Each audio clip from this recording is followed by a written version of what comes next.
Hi friends, in today's session we'll start the Craft rule. આપણે last સેશનની અંદર ટ્રોટોનનો નિયમ જોયો હતો. ટ્રોટોનના નિયમ પછી નેક્સ્ટ થિયરી આવે છે ક્રાફ્ટનું સમીકરણ. વન્સ અગેન ક્રાફ્ટ સાયન્ટિસ્ટનું નેમ છે. ક્રાફ્ટ એક નાનું સમીકરણ આપ્યું ટ્રોટોનનો નિયમ અને ક્લેપરોન ક્લોસિયસ સમીકરણનો ઉપયોગ કરીને. એ સમીકરણનો ઉપયોગ કરીને કયું ફાઇનલ ઇક્વેશન આપ્યું એ આજના સેશનમાં આપણે જોવાનું છે. Boiling point of liquids are usually at 1 atmosphere, that is 760 Hg of mm. તો સૌથી પહેલું કીધું છે કે જે બોઇલિંગ પોઈન્ટ આપણે મેઝર કરીએ છીએ એ એક વાતાવરણના દબાણે અથવા તો 760 પારાના દબાણ હોય છે. સો સૌથી પહેલો question, what actually means by boiling point? Boiling point એટલે શું? જનરલી લોકોને પૂછે કે બોઇલિંગ પોઈન્ટ એટલે શું, તો સ્ટુડન્ટ્સ કહે છે કે જે ટેમ્પરેચરે લિક્વિડ વાયુમાં રૂપાંતર થાય એને બોઇલિંગ પોઈન્ટ કહેવાય. આ તમારું ઓબ્ઝર્વેશન છે, વ્યાખ્યા નથી.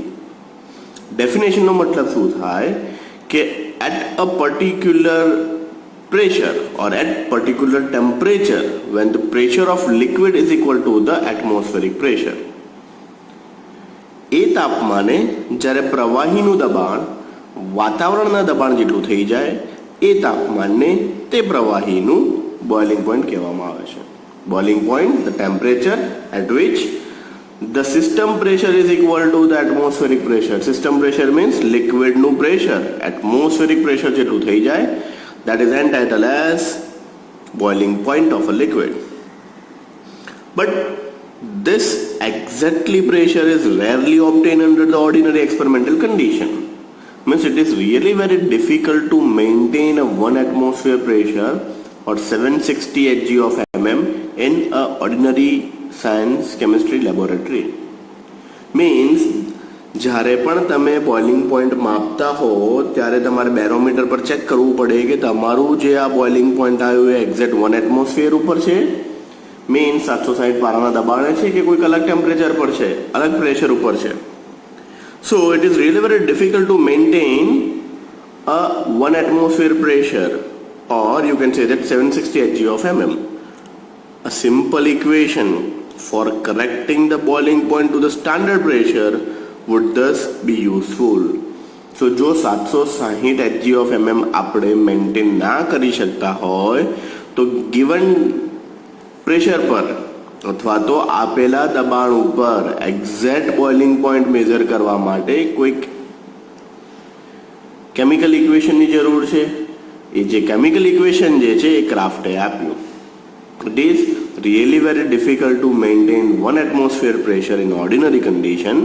So for ordinary condition a simple equation which correcting this pressure term is required. So Kraft prepare an expression which can be derived from a combination of equation with Troton's rule, where C is equal to the Kraft constant. We can find the value of C at the boiling point. So ક્રાફ્ટે શું કર્યું, ટ્રોટોનનો નિયમનો ઉપયોગ કરી અને ક્લેપરોન ક્લોસિયસ સમીકરણનો ઉપયોગ કરીને એક નવું ઇક્વેશન ડેવલપ કરી આપ્યું. નવું ઇક્વેશન કે જે 760 Hg of mm અથવા તો 1 એટમોસ્ફિયર પ્રેશર ના હોય તો પણ આ ઇક્વેશનની અંદર તમે વેલ્યુઝ મૂકો, તમને એક્ઝેક્ટ બોઇલિંગ પોઈન્ટ મેઝર કરી શકાય છે. Now liquid phase turns into the vapor phase, so the Clapeyron-Clausius equation is as follows.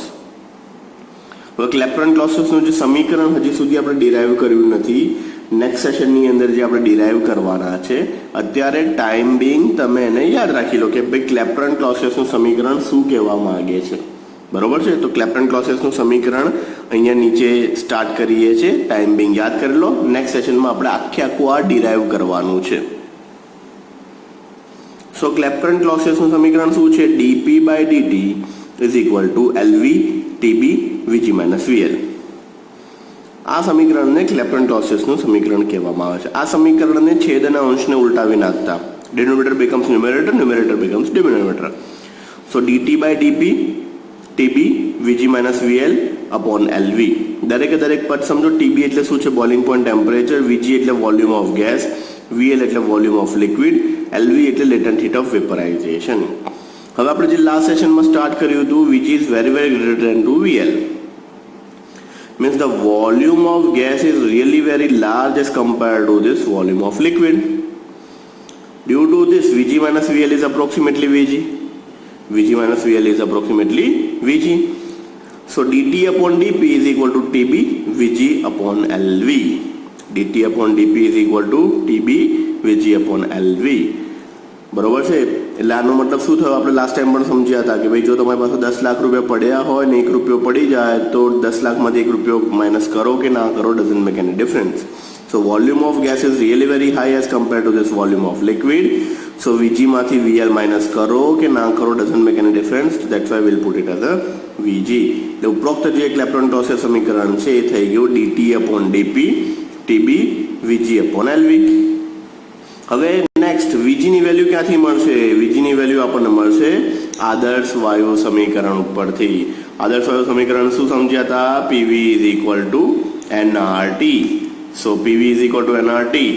So PVG is equal to RT. Vg is equal to RT by P. આ વેલ્યુને ઉઠાવીને ઉપરના સમીકરણમાં મૂકી દેવાની છે. Vg ની વેલ્યુ શું છે? RTB upon P. આ વેલ્યુ ઉઠાવીને ઉપરના સમીકરણમાં મૂકી દેવાની છે.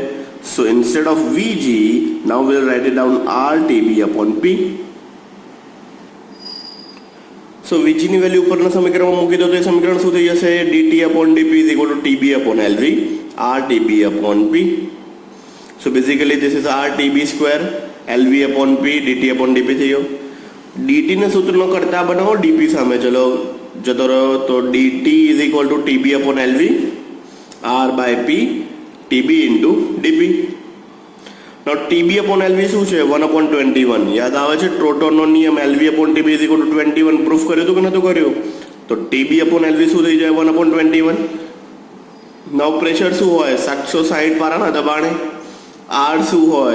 Gas constant. ગેસ કોન્સ્ટન્ટની વેલ્યુ 1.987 એને અપ્રોક્સિમેટ કરો તો 2 થઈ જાય. સો આ બધી વેલ્યુઓ એટલે Tb upon Lv, આની વેલ્યુ 1 upon 21 મૂકો, R ની વેલ્યુ 2 મૂકો, P ની વેલ્યુ 760 મૂકો, સિમ્પ્લિફાય કરો તો સિમ્પ્લિફાય કરવાથી તમને જે ફાઇનલ વેલ્યુ મળે છે એ થઈ જાય છે ક્રાફ્ટનું સમીકરણ. સો dt is equal to 1 upon 21 multiplied by 2 upon 760 multiplied by Tb into dp. 1 upon 21 શું છે? ટ્રોટોનનો નિયમ Lv upon Tb. 2 શું છે? ગેસ કોન્સ્ટન્ટની વેલ્યુ 1.987 અપ્રોક્સિમેટલી 2 લીધું. P શું લીધું? 760 Tb into dp. So dt is equal to 0.00012 Tb into dp. D એટલે delta, તો delta T is equal to 0.00012 Tb into dp. આ જે વેલ્યુ છે 0.00012 એને કહેવામાં આવે છે ક્રાફ્ટ્સ કોન્સ્ટન્ટ. ક્રાફ્ટના અચળાંકનું મૂલ્ય લખો. યુનિવર્સિટીમાં પૂછાયેલો 1 માર્કર ક્વેશ્ચન. ક્રાફ્ટના અચળાંકનું મૂલ્ય શું છે? તો 0.00012. ઘણી બધી વખત ડાયરેક્ટલી 1 માર્કર ક્વેશ્ચનમાં પૂછાય છે ક્રાફ્ટના સમીકરણનું ગાણિતિક સ્વરૂપ આપો. તો ક્રાફ્ટના સમીકરણનું ગાણિતિક સ્વરૂપ શું છે? dt is equal to 0.00012 Tb into delta P, જ્યાં 0.00012 શું છે? ક્રાફ્ટ અચળાંક એટલે ક્રાફ્ટનો અચળ વેલ્યુ. તો આ હતું તમારું બીજું સમીકરણ, ક્રાફ્ટનું સમીકરણ.